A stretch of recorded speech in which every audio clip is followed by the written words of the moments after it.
दोस्तों, study with Swapnil में आप सभी का स्वागत है। आशा करता हूँ आप सभी लोग स्वस्थ और खुशहाल होंगे। साथियों, MCQ 2 ये पार्ट है साइंस का, जिसमें हम लोग पढ़ेंगे मापक यंत्र और पैमाने की। बेहद ही सटीक क्वेश्चंस हैं। बहुत ही ज़्यादा क्वेश्चंस का समावेशन नहीं किया है क्योंकि इसमें हमने मिलान ज़्यादा उपयोग कर लिया है, जिसकी वजह से बहुत से जो वन वर्ड्स के क्वेश्चन बनने चाहिए वो एक साथ ही आ गए। तो कम समय में सटीक आपको आंसर्स मिल जाएंगे क्वेश्चंस के और एक तरीके से पक्की तैयारी हो जाएगी। ये तैयारी हमें फायदेमंद है जूनियर एडिट के लिए, क्योंकि ये बिल्कुल ही निकट एग्जाम है, प्लस जीआईसी के लिए जो जीएस पोर्शन है उसके लिए भी, और आगे आने वाले एग्जाम्स के लाइक पीसीएस है, आरओ है, इन सभी के लिए। तो जितने भी बंधु हमारे तैयारी कर रहे हैं उन सभी के लिए वीडियो फायदेमंद होगा। चलिए तो शुरू करते हैं। पहला जो क्वेश्चन है साथियों कि सोनार में हम उपयोग करते हैं रेडियो तरंगों का, श्रव्य तरंगों का और पराश्रव्य तरंगों का, अश्रव्य तरंगों का। ठीक, तो यहाँ पे जो आंसर है इसका वो है पराश्रव्य तरंगों। पराश्रव्य तरंगों मतलब अल्ट्रासाउंड। अल्ट्रासाउंड, अल्ट्रा जबकि वर्ड भी समझ लीजिए साथियों कि अल्ट्रा में सोचता है फाइन, यानी जो साउंड है श्रव्य तरंगे, यानी जो 20 से 20,000 के आसपास कंपन प्रति सेकंड, ये मानव के जो कान है वो लगभग सुन लेते हैं। इनसे ज्यादा फाइन जो होगा साउंड, जिसको हमारे कान नहीं सुन पाते, उनके थ्रू किसी भी वस्तु का डिटेक्शन करना या पता करना, ऑब्जेक्ट का पता करना, यानी साउंड मीडियम के थ्रू, उसे हम लोग कहते हैं सोनार सिस्टम, यानी पराश्रव्य तरंगों का उपयोग होता है सोनार सिस्टम में। चलिए नेक्स्ट जो क्वेश्चन है हमारा, क्वेश्चन नंबर 2, वो है इनमें से सुमेलित नहीं है। एनीमोमीटर वायु की चाल, अमीटर विद्युत धारा, टैक्योमीटर दाबांतर और पायरोमीटर उच्चता। तो एनीमोमीटर जो होता है साथियों वो वायु की चाल के लिए होता है। एमीटर जो है, दैट मींस एमीटर जो है वो है विद्युत धारा के लिए। टैक्योमीटर और पायरोमीटर उच्चता के लिए होता है, बट टैक्योमीटर जो है ये दाबांतर के लिए नहीं होता। ये एक सर्वेक्षण उपकरण है, इसका सर्वेक्षण में काम किया जाता है। ठीक, एक्सपेक्शन के लिए, जैसे लाइक किसी का लैटिट्यूड एल्टीट्यूड लेना है इस तरीके से, तो उसमें टैक्योमीटर का उपयोग करते हैं। यानी यहाँ पे जो हमारा सही सुमेलित नहीं है वो है हमारा टैक्योमीटर। चलिए, पायरोहीलियोमीटर का प्रयोग निम्न में से किसने नापने के लिए किया जाता है। देखिए, वर्ड है पायरो, यानी पायरे से मतलब होता है आग, यानी यहाँ पर आग मतलब ताप, और बहुत जबरदस्त ताप होना चाहिए। ठीक, हीलियोमीटर, ठीक है, कुछ हीलियस से सोचिए, मतलब एक तरह से किरणें, रेडिएशन टाइप का कुछ होना चाहिए उस तरीके से। मीटर मतलब नापने का, तो यानी सन स्पॉट को, सोलर रेडिएशन को, हवा ताप को, पौधों के ताप को नहीं। आंसर हमारा सटीक है सोलर रेडिएशन को। चलिए नेक्स्ट जो सवाल है हमारा, क्वेश्चन नंबर 4, मैनोमीटर के द्वारा किसकी माप की जाती है। तो ऑब्वियसली हम लोगों ने मैनोमीटर को जाना किसे, ठीक, वो है गैसों का दाब। तो मैनोमीटर का सही आंसर होगा गैसों के दाब के लिए। चलिए नेक्स्ट क्वेश्चन में मिलान करना है। देखिए, मिलान में एक फायदा ये हो जाता है कि कई क्वेश्चंस एक साथ ही हो जाते हैं, तो बहुत ज्यादा लंबा वीडियो नहीं बनता और ना ही हमको लंबा बहुत समय देना पड़ता है। तो एक समय हमारा कीमती है, पढ़ाई बहुत ही निकट आ गई है। चलिए, उपकरण और यंत्र मापन की दिशा जो करनी है, एमीटर, हाइग्रोमीटर, स्प्रिंग तुला, बैरोमीटर और दाब भार धारा और सापेक्ष आर्द्रता। तो ऑब्वियसली यहाँ पे हम लोग शुरू करते हैं। बैरोमीटर का जो होता है अक्सर वो दाब के लिए, प्रेशर के लिए यूज होता है। तो डी का 1 अगर हम देखें तो ये बन रहा है कुछ। ठीक, फिर स्प्रिंग तुला जो है वो भार नापने के लिए, जो स्प्रिंग बैलेंस आपने देखा होगा कुछ इस तरीके से रहता है स्प्रिंग बैलेंस, और यहाँ पे गैस सिलेंडर वाले जो भैया लोग आते हैं नापते हैं वो उस तरीके वाला है। तो स्प्रिंग तुला भार के लिए, एमीटर जो है वो विद्युत धारा के लिए है साथियों, और हाइग्रोमीटर जो है वो सापेक्ष आर्द्रता के लिए। तो देख रहे हैं यहाँ पे 4 क्वेश्चन जो वीडियोज में बन जाते हैं, 4 क्वेश्चन इकट्ठे, वो इकट्ठे ही हो गए हैं, कम समय में पूरी तरीके से हमें जानकारी मिल गई। तो हमारा आंसर होगा डी का 1। ठीक, उसके बाद सी का 2 है, देन सी का 2, डी का 1, देन ये यही हमारा सही होगा। लगभग बी का हमारा है 4 एंड देन ए का 3। चलिए, यानी हमारा सटीक आंसर हुआ 3 4 2 1 ऑप्शन बी। चलिए, निम्नलिखित युग्मों में से कौन सा एक सही सुमेलित नहीं है, यानी यहाँ पे नहीं वर्ड है। ओडोमीटर, वाहनों के पहियों द्वारा तय की गई दूरी मापने का यंत्र। ओंडोमीटर, विद्युत चुंबकीय तरंगों की आवृत्ति मापने का यंत्र। ऑडियोमीटर और ध्वनि तीव्रता मापने की युक्ति। एमीटर, विद्युत शक्ति मापक यंत्र।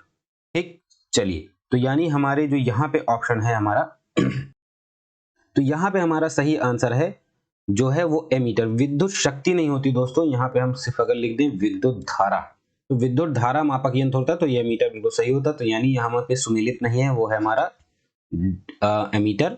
विद्युत शक्ति मापक यंत्र नहीं होता, ये विद्युत धारा मापक यंत्र होता है। बाकी के बाकी आपके ऑडियोमीटर ध्वनि को नापते हैं, ओडोमीटर जो है विद्युत चुंबकीय तरंग नापता है, और ओडोमीटर जो है वो लगाया जाता है पहियों की जो स्पीड को नापता है। चलिए नेक्स्ट जो हमारा 7वां क्वेश्चन है वो है वायुमंडल की सापेक्ष आर्द्रता नापी जाती है।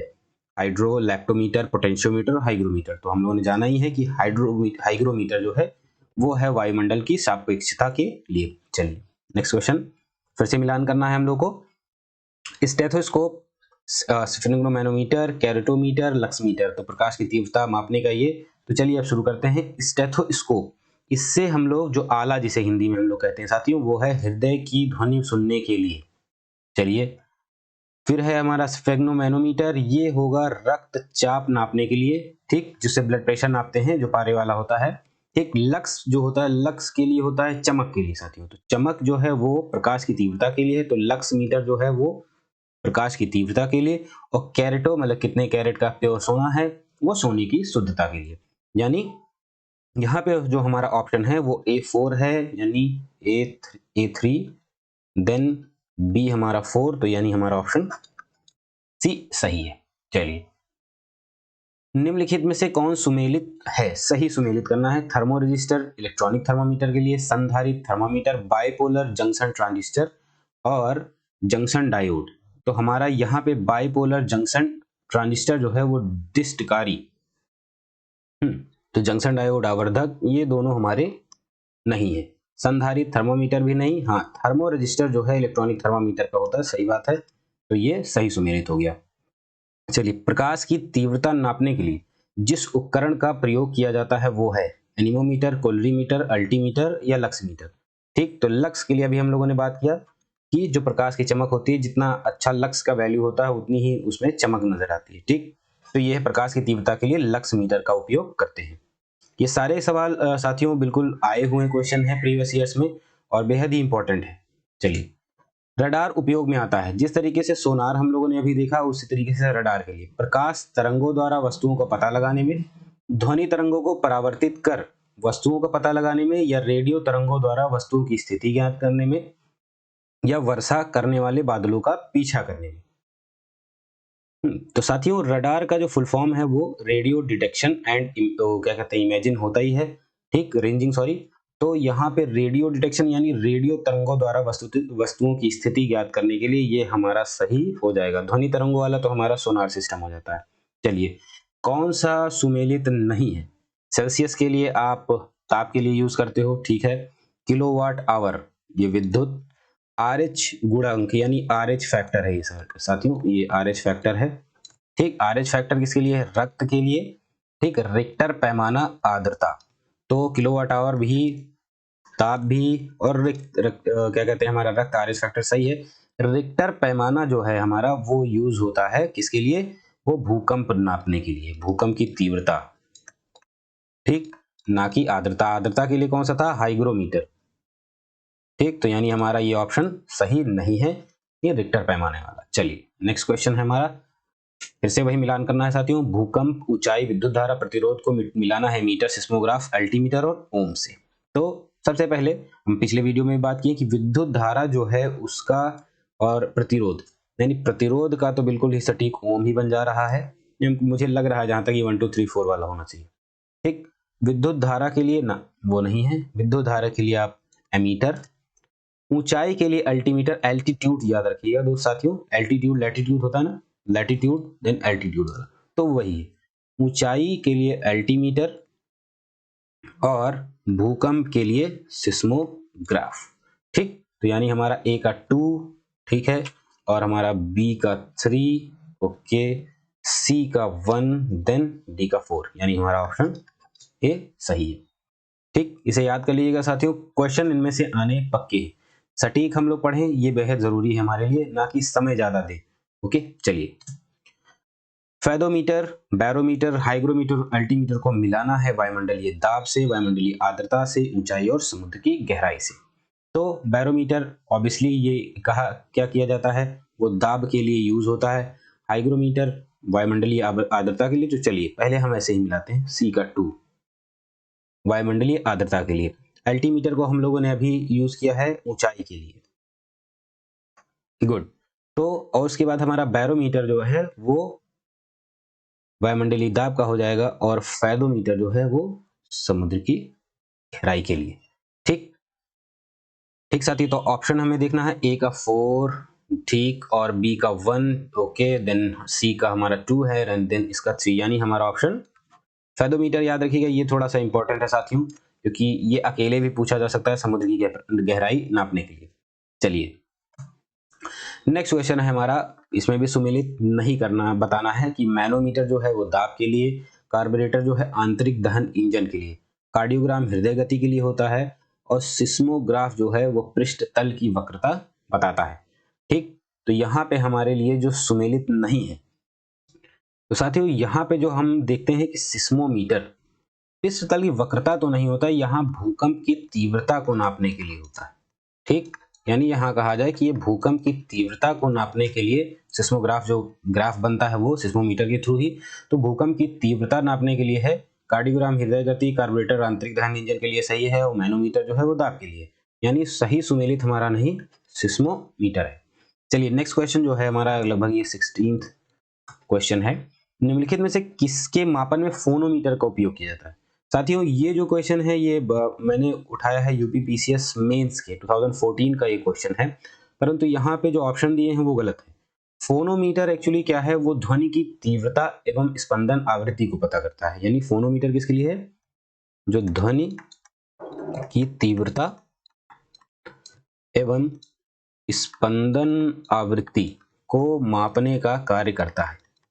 और यहाँ पे ऑप्शन कुछ इस तरीके से चारों दे रखे हैं, तो कुछ इस तरीके से अक्सर ही विवादित क्वेश्चन पढ़ते ही पढ़ते हैं, तो इस तरीके का क्वेश्चन मेरे साथ भी आ गया है। तो यहाँ पे जो है प्रकाश के चमकीलेपन की वो लक्स के लिए है, अत्यधिक उच्च ताप आप पायरोमीटर से पता कर सकते हो, विद्युत चुंबकीय तरंग की आवृत्ति एंड वायुमंडलीय आर्द्रता, इन सभी को हमने पढ़ा। तो यानी यहाँ पे ऑप्शन ये सभी कोई ऑप्शन नहीं है, अगर ऑप्शन होता ई तो हमारा कुछ ये सही होता है, यानी फोनोमीटर जो है वो ध्वनि की तीव्रता एवं स्पंदन आवृत्ति के लिए है। कहीं कहीं ऑप्शंस भी गलत दिए हुए हैं, मेरे पास 2-3 किताबें हैं, उनमें एक जगह से लोअर पीसेस के लिए क्वेश्चन दे दिया गया था, वहां पे ऑप्शन गलत बताया गया है। ठीक, तो ये याद रखिएगा कि ध्वनि की तीव्रता एवं स्पंदन आवृत्ति के लिए फोनोमीटर का उपयोग किया जाता है। चलिए आ जाते हैं हम लोग, झूठ का पता लगाने वाले यंत्र किस नाम से जाना जाता है। बहुत ही कॉमन, लाई डिटेक्शन टेस्ट करवा लो, ये वाला चीज जो होता है ना, वही उस किस मशीन से किया जाता है। तो पॉलीग्राफिक पायरोमीटर, काइमोग्राफिक गायरोस्कोप, वो है आपका पॉलीग्राफ टेस्ट होता है पॉलीग्राफ से ही, तो पॉलीग्राफ। ठीक, तो ये याद रखिएगा कि झूठ का पता लगाने वाला यंत्र क्या है, पॉलीग्राफ। ठीक, चलिए दूध का घनत्व तो किसके द्वारा मापा जाता है। आसान सा सवाल है, बहुत बार पूछा गया है, इसी वजह से मैंने इसे लिया है। लैक्टोमीटर, हाइड्रो, तो लैक्टो से वर्ड ही देखिए साथी में आ जाता है लैक्टोज। लैक्टोज है क्या, लैक्टोज एक हमारा लैक्टोमीटर के लैक्टोज क्या है, लैक्टोज हमारा मिल्क शुगर इसे कहते हैं, मिल्क शुगर। ठीक, तो डाइसैकेराइड होता है, लैक्टोज टूटता किसमें है, ग्लूकोज प्लस गैलेक्टोज। याद रखिएगा, थोड़ा सा मैं बायो की चीज भी बता दूं, क्योंकि डाइजेशन आपके चैप्टर में है भी, इस पेपर में जूनियर एडेड में और सभी में रहता है लगभग, बहुत ही कॉमन क्वेश्चंस इसके रहते हैं, तो थोड़ा याद रखिएगा लैक्टोज, तो उसको नापने के लिए लैक्टोमीटर। तो यानी हमारा यहाँ पे जो सवाल होगा वो दूध के घनत्व को किसके द्वारा मापा जाता है, वो है हमारा लैक्टोमीटर। चलिए, साधारण बैरोमीटर में कौन सा द्रव प्रयोग होता है या होते हैं। तो बैरोमीटर में साथियों जल, अल्कोहल ये नहीं, इसका ऑप्शन हमारा सही है पारा। पारे के दाब पे ही मिलीमीटर एचजी आपने देखा होगा, हमेशा जो कभी भी जब कोई बात होती है, कंपैरिजन होता है, तो मिलीमीटर एचजी पर ही किया जाता है। चलिए नेक्स्ट सवाल है, विलियन की लवणता का मापन करने वाला उपकरण है। साथियों ये बहुत ही इंपॉर्टेंट क्वेश्चन थे जो प्रीवियस सेक्शन में पूछे गए, कुछ मेरे द्वारा भी बनाए गए क्वेश्चन है, जो मुझे लगता है कि इस तरह के क्वेश्चन जो कि थोड़े नए हैं आने चाहिए। ठीक, क्योंकि एमपीपीसीएस में मैंने देखा था ये जो सवाल जो मैं पहला बोल रहा हूँ वो आया हुआ है। तो विलियन की लवणता का मापन करने वाला उपकरण है स्टेथोस्कोप, विस्कोमीटर, टेकोमीटर, सैलिनोमीटर। सैलिनो याद रखिएगा, सलाइन, सलाइन मींस अक्सर होता है ऐसा एरिया जहां पे लवण यानी कहा जाए सॉल्ट ज्यादा हो। ठीक, यानी सॉल्टी एरिया, तो उसको नापने के लिए मीटर, ऑब्वियसली तो सैलिनोमीटर। चलिए नेक्स्ट जो क्वेश्चन है कि किसी तरल की श्यानता यानी विस्कोसिटी,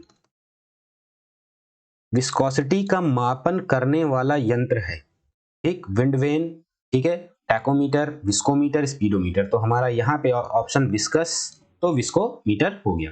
चलिए नेक्स्ट क्वेश्चन जो हमारा है, निम्न दाब नहीं है साथियों, यहाँ पे ये सवाल थोड़ा सा गड़बड़ा गया। निम्न ताप यानी कहा जाए कि यहाँ पे लो टेम्परेचर में, एक्सट्रीमली लो कहा जाए कि very low temperature, very low temperature को मापने के लिए उपयोग किया जाता है। कोलरीमीटर, पायरोमीटर, क्रायोमीटर, रेडियो। वर्ड जब कभी भी साथियों आए क्रायो, ठीक, क्रायो से समझ लीजिए बहुत ही ठंडा यानी वेरी बिलो, आइसी स्टाइल वाला, बिल्कुल फ्रीजिंग वाला सिस्टम, ठीक। तो उसको नापने वाला जब कभी सिस्टम आए तो वो है क्रायोमीटर। नेक्स्ट जो हमारा सवाल है, विद्युत धारा मापी यंत्र है, गैल्वेनोमीटर, ग्रेविमीटर, इलेक्ट्रोमीटर, हाइड्रो। और तो हमारा यहाँ पे विद्युत धारा को मापने वाला यंत्र जो होता है वो है गैल्वेनोमीटर। अपवर्तनांक का मापन करने वाला यंत्र है रिफ्रैक्टोमीटर, रेडियोमीटर, स्पीडोमीटर और पायरोमीटर। तो यहाँ पे रिफ्रैक्शन अपवर्तनांक वाली बात हो जाती है, तो यहाँ पे रिफ्रैक्टोमीटर जो है हमारा वो क्वेश्चन में सही आंसर दे रहा है, यानी जो ऑप्शन है हमारा रेडियोमीटर, पायरोमीटर नहीं, रिफ्रैक्टोमीटर जो होगा वो अपवर्तनांक का मापन करने वाला यंत्र है, ठीक। चलिए जो लास्ट हमारा सवाल है कि किसी सेल के, सेल मतलब यहाँ पे यही है हमारा सेल, ठीक है, बैटरी वाली बात, किसी सेल के ईएमएफ का मापन करने वाला इलेक्ट्रोमोटिव फोर्स। तो ईएमएफ का मापन करने वाला उपकरण है पोटेंशियोमीटर, रेडियोमीटर, लक्स मीटर या लैक्टोमीटर। तो यहाँ पे साथियों हमारा जो है वो है पोटेंशियोमीटर, ठीक। तो 25वां सवाल हमारा लगभग ये है साथियों। तो इसके बाद साथियों ये 25 सवाल यहाँ पे खत्म होते हैं कम समय में, लेकिन आपको मापक यंत्र और पैमाने का पूरा क्वेश्चन दे दिया गया है। मतलब मुझे नहीं लगता कि इसके बाद भी अब कोई आने चाहिए। कुछ एक दो थोड़े से अलग क्वेश्चंस थे, वो मैं हो सकता है टेलीग्राम अपने चैनल में पीडीएफ में दे दूंगा। प्लीज यह टेलीग्राम जो लिंक दिया हुआ है डिस्क्रिप्शन बॉक्स में उसमें जरूर ज्वाइन करें। वहाँ पे आपको टीजीटी पीजीटी से रिलेटेड और जूनियर एडेड से बहुत ही अच्छे और सही सटीक नोट्स मिल जाएंगे। परेशानी आपको कम होगी, तैयारी आपकी अच्छी होगी। साथियों आशा करता हूँ ये वीडियो आपको बहुत पसंद आया होगा। Please like, share and subscribe जरूर करें। आपकी ये छोटी सी मदद हमें बहुत प्रेरित करती है आगे के काम को करने के लिए। आप सभी का बहुत बहुत धन्यवाद। जय हिंद।